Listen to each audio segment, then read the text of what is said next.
think when we started AQUILA, our idea was really to have a small collaborative group of smart, talented individuals that saw business the same way, but also like to have fun together.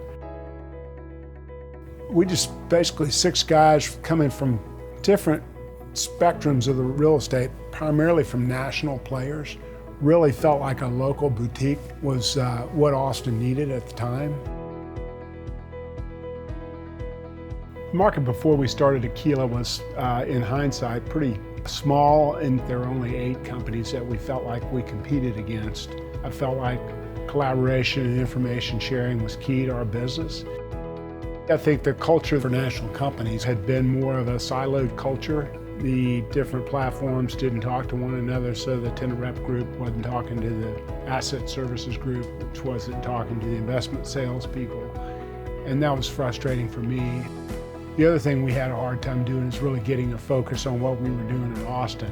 It just didn't feel like the focus was on Austin at the time.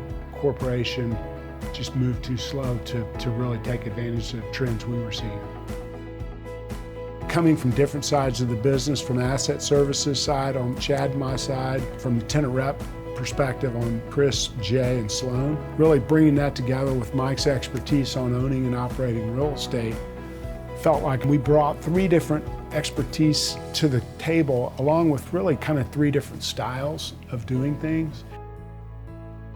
I think we saw the business same way, collaboration being key to success, and so I think that really was what kind of started us down that path of talking about starting AQUILA.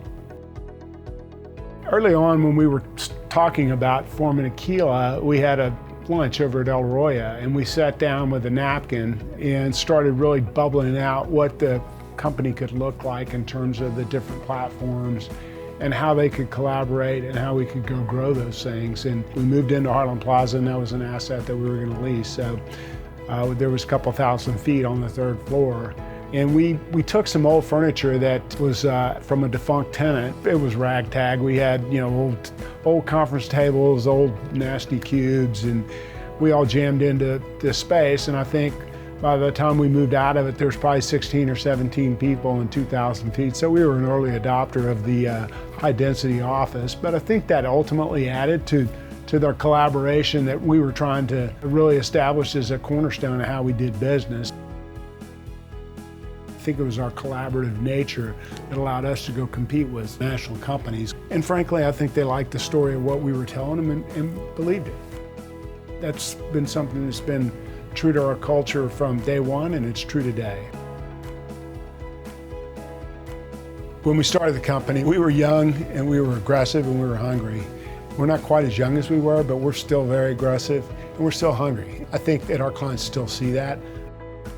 Real estate's still a local business, and it's still a people business, and really you had some local boys here that worked for national companies come together and realize that the way that we looked at real estate worked well.